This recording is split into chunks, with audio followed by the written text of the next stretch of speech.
Hi there, and welcome on the journey to transform culture. I'm Steve, and I'll be your guide. Well, folks, I hope you're having a fantastic day and an even better week. In this presentation, folks, we're going to talk a little bit about asking the question, are we creating needless suffering? Now, on its on its face, the answer is yes, right? I mean, that's generally speaking, yes. I think we can all check that box. But let's dive in a little bit into the particulars about that. And as we often do, we'll dive in talking about organizational culture, where we come together to meet up as teams because we're trying to serve our customers. But we also serve customers in the other aspects of our lives, right? Our communities, our friends, our family, and so on and so forth, right? Faith, all of it. So all the dots connect, folks.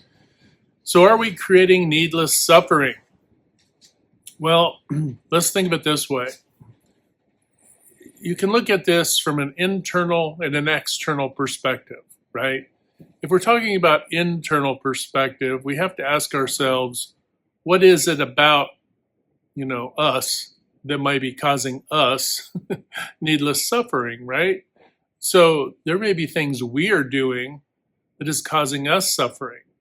Now, it may be that we're doing things or believing things or thinking things that are causing us to suffer because we have so ingested the external world, right, through our, growth and development, just life in general, right, experiences.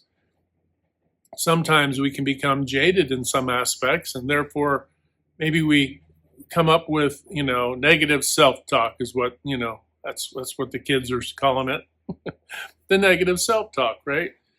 And and so if your negative self-talk is, you know, leading the horses of your heart and mind, then you're probably going to be feeling worse more often than not, right? So all of this from a genesis of just thinking, right? How powerful is that? That just thinking something or believing something to be true that isn't good, right, about you, right, could cause you to suffer needlessly. Now, sadly, there are people who are, because of their dopamine hits, so that they don't feel like they're suffering, they get dopamine hits from causing other people to suffer. It's sad but true, but there are, malicious people, malicious minded people out there. But some of it's subtle too, right? Some of it is because they were conditioned and developed in such a way as to that just becomes their mode of operation. They may not have dark intentions, but that's just who they've become now, right? So on that journey, in their own way, they're also suffering needlessly, but this goes to the external now, though, right? Because those individuals now are doing things externally to cause suffering. Now, it's obvious if we have someone who is obviously causing other people suffering. We can see that, it's tactile. Our senses can pick it up. We can hear it. We can feel it, all of it, observe it. And so when we pick up on that, it's pretty blatant. But there are degrees of suffering that are external. Not all created suffering by other humans is done because of, the overarching nefarious intent. We're not negating that does occur. But the degrees of which the bulk of us reside, right? The other 85 or whatever percent of humanity resides, it becomes of lesser degree, but maybe more pervasive, right? It may come through in obviously the self-talk we talked about, but externally, it's coming through in now how we talk about other people or talk to other people. It's our tone, it's our manner, right?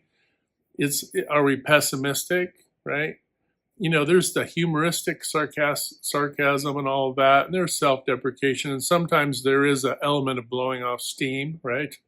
But when it is causing others to suffer in the process, it's no longer really about being funny. It's really about, you may be dismissive of others. It may just be in our behaviors, right? And this is what comes through in those negative behaviors. Negative behaviors definitely are the result of how we feel, right? How we feel and how we think, obviously, together in concert, now can become negative behaviors externally toward others, causing what? Needless suffering. Our negative behaviors aren't just static. They don't just stand alone. They're sitting over there in the corner, right? Everything connects to everything else, right? Auditorily, waves, right? Everything is traveling on waves, and we're all picking up the waves, sound waves, all of it, right? So we're sending them out and we're picking them up. There isn't anything disconnected. Even in things you think are disconnected, they're connected. It might be your house plants, right? Let's use that for an example. If you play, pleasing music, apparently, to a house plant, it will grow and thrive. If you play dark, harmful, hard music, don't ask, it's a flavor thing, I guess. But plants apparently don't like this and they will start to die, okay? So even, nature picks up on this, right? And this isn't nature picking up on itself alone. This is nature picking up on us, right? Picking up on our attitudes and everything else. So if nature can pick this up, we as human beings are picking it up too. Therefore, our behavior really matters. It really does matter. And how we feel and think about things matter. It may be how you feel and think and maybe speak about yourself that is negatively affecting others and creating suffering in other people's lives. Why? Because you may not realize that other people are actually maybe looking up to you, right? They maybe respect you or that sort of thing. But now if you deride them whatsoever, now there's a pain related to that, right? Because you may not have realized this. You may not have realized that you were, a figurehead in somebody's life. You may have been a mentor unwittingly, okay? And people looked up to you, and then you may have done something or said something, shown those negative behaviors, and then what? Now this person, there is a level of suffering. It may not be cuts and scrapes, but it may be internal, right? It may be like, oh, that hurt, or gosh. And then if you do that enough, you start to create a greater level of suffering. Now, this is where individuals, we have to make a decision, right? We have to look at these things and say, are we aligned? Are we aligned with, I thought this was a mentor, and maybe to a certain level they were, right? But now you have to separate. You have to separate yourself because you realize that there are some things there that they have to deal with, but that is creating suffering in you and probably others too. And you're recognizing this, and so you choose to be, to align in other ways, in healthier ways. And when you do that, there is a certain loss involved, right? And you do a little suffering from the loss involved too. So loss can be suffering, right?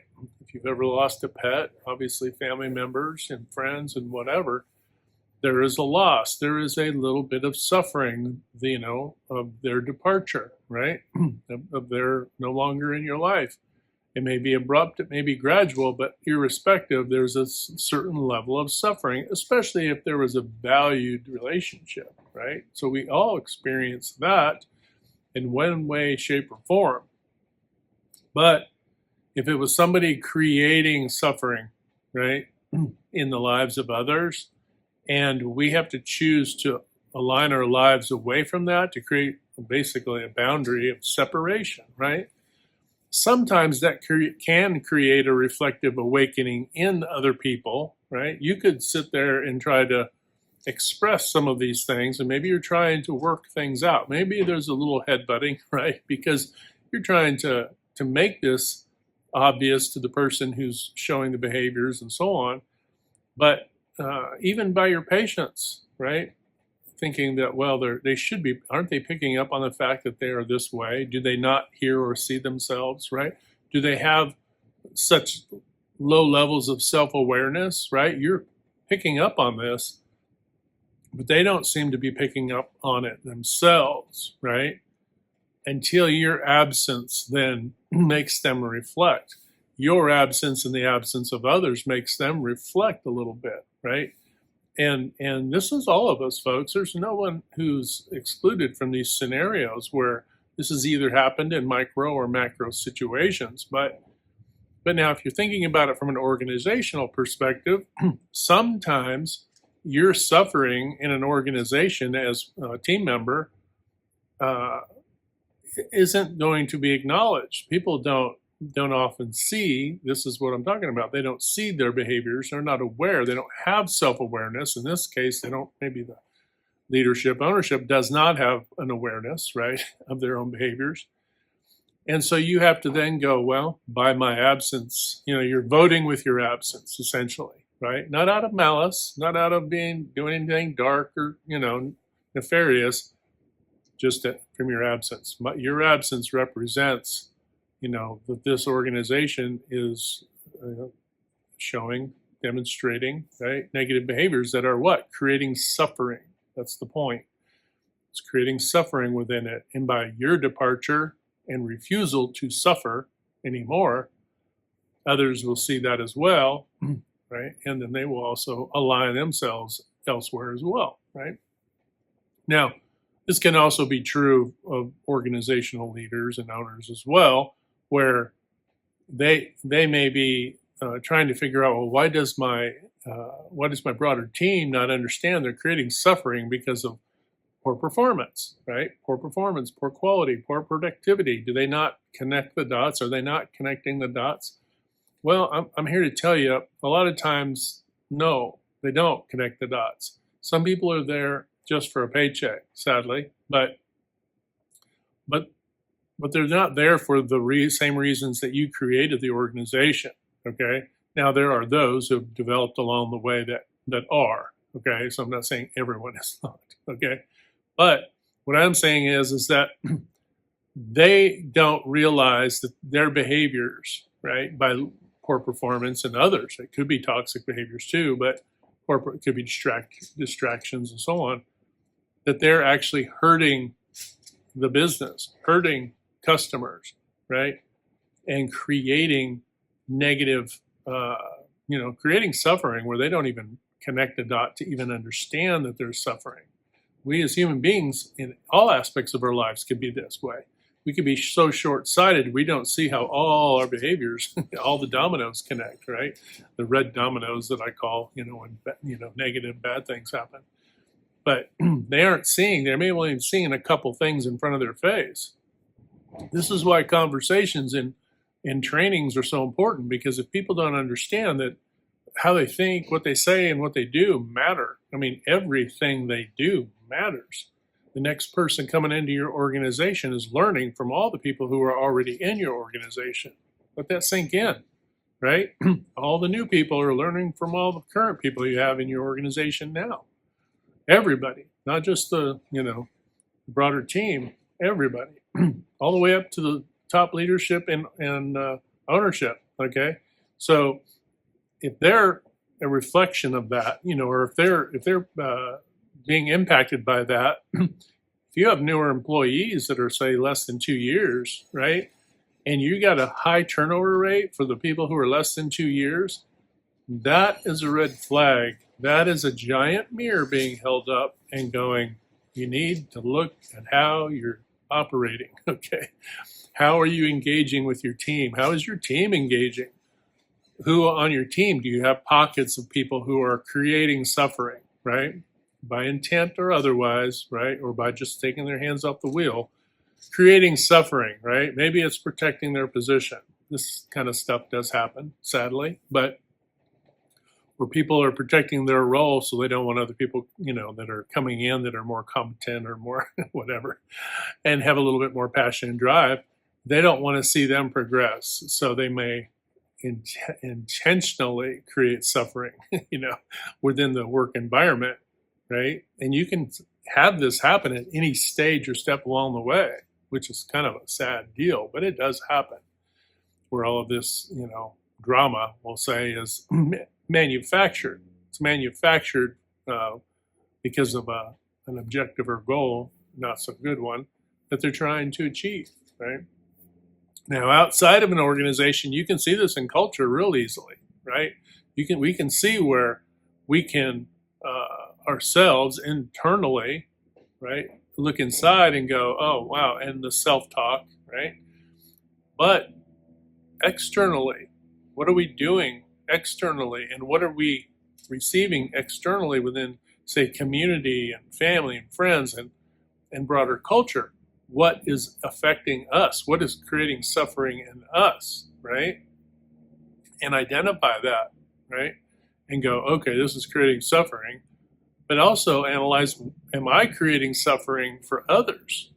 Is there something I'm doing that is creating suffering for someone else? And then analyze that gently within yourself and go, oh, okay, maybe I shouldn't say this, or maybe not do that, or whatever, or be this way, right? And then you can make a bit of a U-turn and start to make an adjustment. Again, you can do this and you should do this, right? Because otherwise, what? People start to align into their pockets of, cliquishness, if you will. Now, some of that cliquishness is kind of safety because they're aligned by interests and that sort of thing.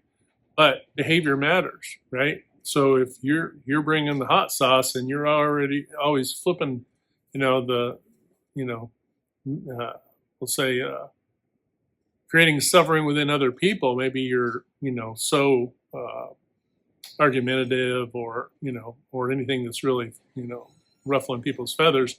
If you're in such a way that you're really calling out your lack of alignment with a group, then more than likely that group's probably not going to imbibe you into it. In which case you have to look at yourself and say, okay, who am I? What do I bring to the table? All those things. Oh, maybe I should tone it down just a smidge, right? Now, this doesn't mean tone yourself down. It just means if there's something you're doing that's causing others to suffer, maybe you're highly abrasive, maybe you're highly rude, right?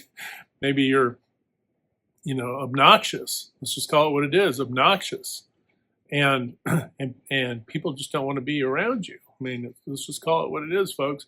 And if you're really obnoxious and people don't want to be around you because of that, then when you start to feel that chasm grow in your world, it's cause for you to reflect, okay?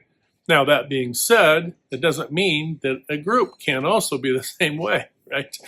It might be that their vibration is so low, they're talking about other people, there's gossip and all these, silly things that are happening, but those silly things add up, and they add up to what? Creating suffering in others' lives. And they may not even really realize it. They may think, well, I'm just, talking trash and blowing off steam, maybe. But what's the result of you doing that, right? If the result of you doing that is hurting other people, right? Creating suffering needlessly, right? All of this is needless suffering, folks, whether we choose to stay in an organization that's toxic and so forth, or whether an organization doesn't bring in people of the caliber that the customer expects, right? And they're bringing in toxic folks who are creating suffering, right? If they aren't doing their due diligence, right, to screen the team members well enough at the door, okay, same way. And then you take that out into the broader culture, and it's the same thing, folks, is who are you letting into your garden? Right? Who are you letting into your garden, the garden world of your heart, right? You don't have to have, thousands of people in your circle, okay, to feel like that your life is full. You may only have one or two people that you're really, friends with or close to. That's fine. The point is that is it healthy, right? Are you uplifting, right? Because the converse of this, or where we want to go, is to reduce needless suffering, right? There's enough suffering in the world, right? There are organizations out there that are doing nefarious things that are causing suffering. And there are people in those organizations that may not connect the dots to realize, I'm part of an organization that's causing suffering. If they were to awaken to that these organizations wouldn't last long at all, because they would what? Their unethical behavior would basically implode them, right? So these are some things to be aware of when we're, going through on our journey of life. Our journey to transform culture is essentially transforming ourselves, right? But at the same time, we have to watch how our behavior externally, right? What we say, what we do, all these things can cause suffering in other people, okay? We may minimize this language by saying, oh, well, what they said was a little bit hurtful, or they hurt my feelings, or whatever. That's suffering, folks. We're causing needless suffering, and all of this builds up, okay? And then what do you think? Why do you think healthcare and health issues are so rampant and difficult? It's because of the suffering. And it's not all initiated from physical suffering. It started somewhere else. It started in the spirit, in the mind, in the heart, right? It started internally. And how did it get started? It started with your self-talk, right? Instead of lifting yourself up, putting yourself in environments of, more positive, growth-oriented, and healthy environments, you put yourself in negative ones, in ones where you were suffering.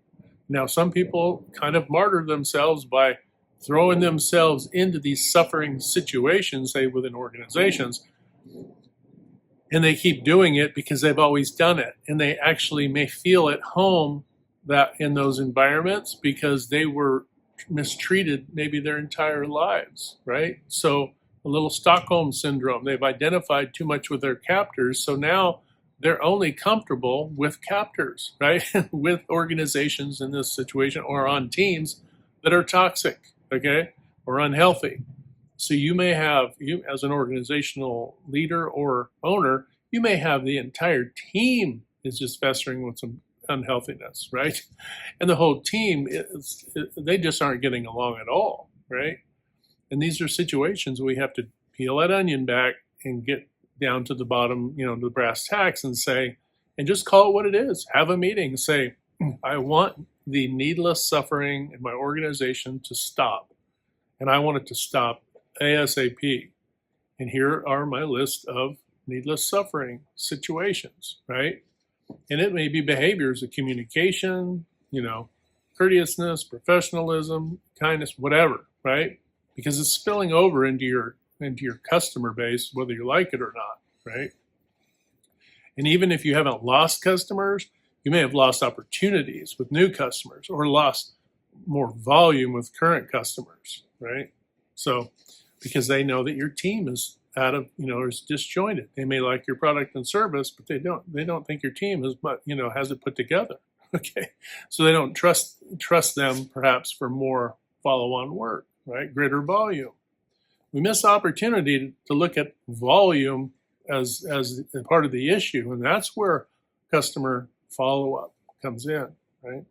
So we don't want to cause needless suffering for our customers either. And by not addressing our own, right, personally and professionally, and not addressing organizational, right, suffering that's going on toward our team or outwardly, we by proxy, if we don't do anything about it, we are causing suffering for the customer, which also causes suffering for the community, which also causes suffering in culture. So all the dominoes, those red dominoes, connect, and we're essentially infecting all of culture, right, with needless suffering in such ways. So overcome that by reflecting, working on yourself, and then start building that outward.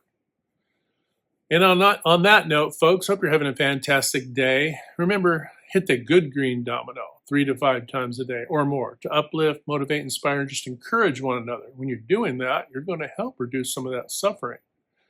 And through that transformative culture, you're also transforming your own life. But don't forget, we can't transform anything on the outside if we're not willing to first transform on the inside. Inside of yourself, inside of your organization, right? Inside your family, inside your friend groups, inside your community, all of it.